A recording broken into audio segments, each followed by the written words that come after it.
La reforma laboral busca modificar algunas leyes y artículos del Código Sustantivo de Trabajo, manteniendo la regla de favorabilidad que dice que la norma siempre debe ser más favorable al trabajador. Restringe la conciliación entre empleado y empleador, buscando que operen las leyes y promueve la actividad sindical. En el presente capítulo de los podcasts de Sectorial presentaremos sus detalles.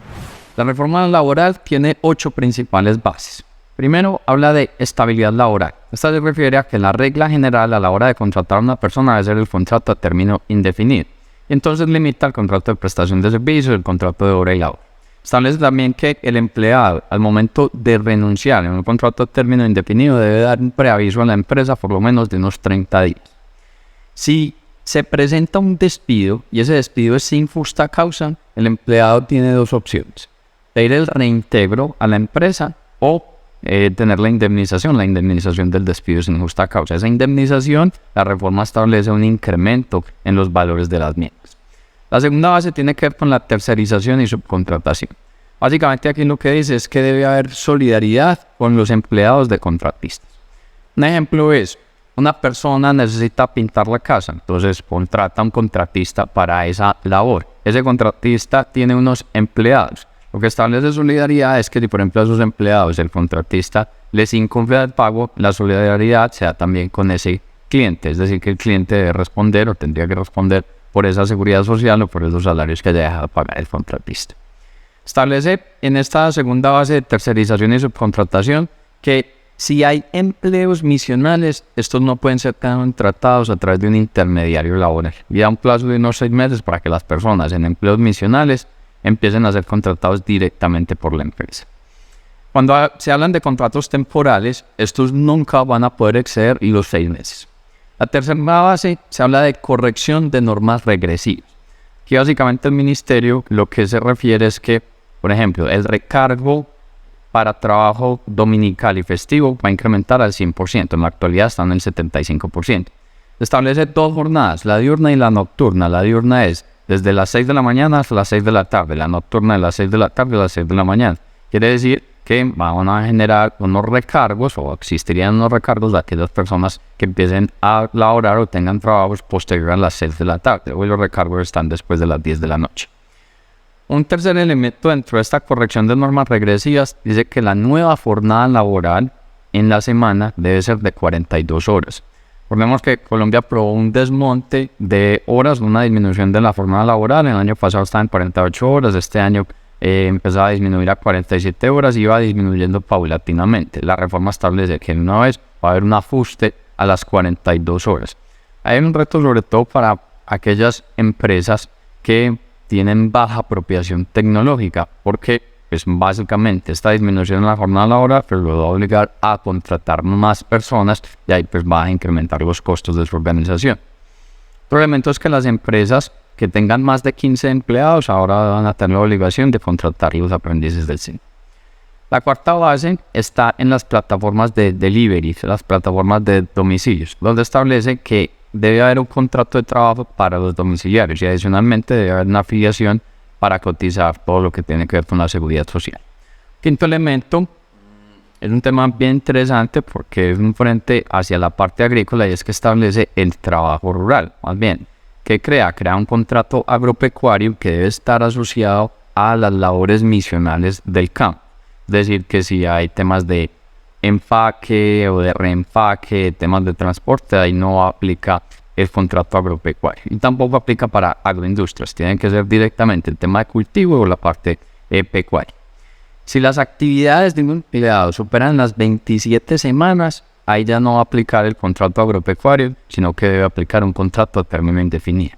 Y es a regular también el jornal. El jornal en la parte agrícola es aquellas personas que trabajan por día, entonces le paga el día, ese día se denomina el jornal.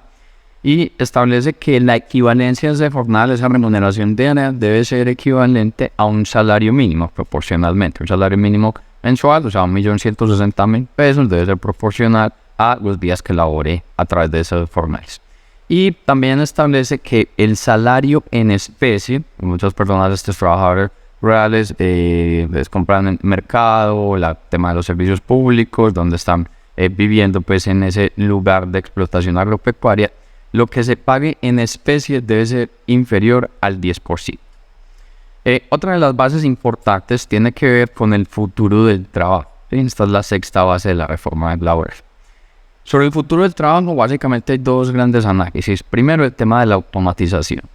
O sea, empresas que implementan, desarrollen tecnología que lo que hace es una automatización de procesos y con ello van a generar un despido, un retiro de personas. Esos despidos tienen que ser autorizados por el Ministerio de Trabajo. Otro de los elementos tiene que ver en el futuro del trabajo con la futura no explotación minero-energética. Entonces establece que a medida que se va disminuyendo los elementos de extracción energética, las empresas que empiecen a cerrar minas de explotación minera deben avisar con 3 años de anticipación a los trabajadores que va a haber ese cierre de esa mina. Y adicionalmente debe crear un fondo la empresa que cubra por lo menos 3 años de las prestaciones sociales de esas personas. La séptima base está en el frente de equidad. Aquí lo que vemos como principal cambio es que se da un aumento a la licencia de paternidad, a comenzar en 5 semanas en el 2023, pasa a 8 semanas en el 2024 y en el 2025 llegará a las 12 semanas. Y un último elemento que denomina el Ministerio como varios es un frente de que el ajuste de los salarios anualmente debe ser obligatorio. La actualidad es una obligación en salarios mínimos, se debe ajustar el valor en que fije pues el gobierno el aumento de ese salario mínimo. Ahora lo que establece la reforma es que para todas las personas, independiente que ganen más de ese salario mínimo, debe hacerse un ajuste por lo menos de la inflación. Ahora bien, este proyecto de reforma laboral pues ya empieza a ser socializado, empiezan a presentarse las diferentes discusiones, y uno de los actores que está generando mayor oposición frente a la misma es FENALCO. FENALCO dice que esta reforma lo que está haciendo es incrementar los costos laborales en un ambiente de una marcada coyuntura económica. Otro de los elementos es que no incentiva o no hay incentivos a través de la reforma para poder disminuir o promover la contratación formal en Colombia. Es que el tema de la informalidad es uno de los principales limitantes que tiene nuestro país. Estamos hablando que de 22,4 millones de personas ocupadas, 12,9 millones están en informalidad. Eso es más o menos el 58%. Si te vas, por ejemplo, al agro, encuentras que ahí la informalidad es del orden del 89%. Vas a servicios públicos, estás en el 50%. En la industria hay un 47% de informalidad. En la construcción es del 68%. En el comercio vas y encuentras el 60%. En los hoteles y restaurantes el orden del 77%. Encuentras en un transporte el orden también del 70%. Y por ejemplo en el entretenimiento ahí los niveles son del 76%. Que se habla que se genera un encarecimiento, la reforma laboral, pues, para el empleador.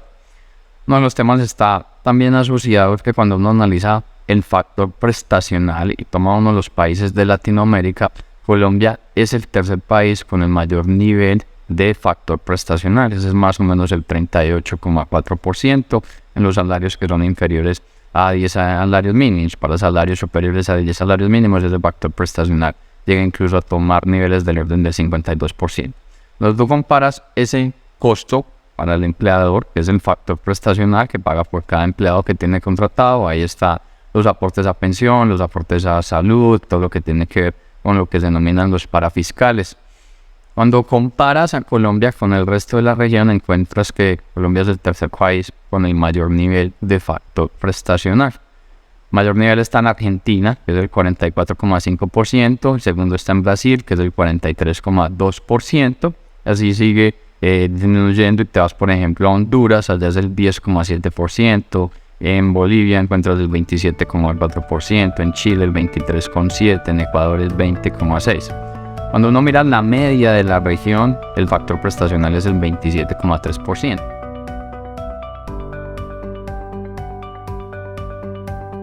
Eso significa, sin tener en cuenta el valor de los salarios ya en los diferentes países, solamente por el costo prestacional, Colombia es un 40% más caro o es más costoso en Colombia contratar a una persona frente a la media de la región.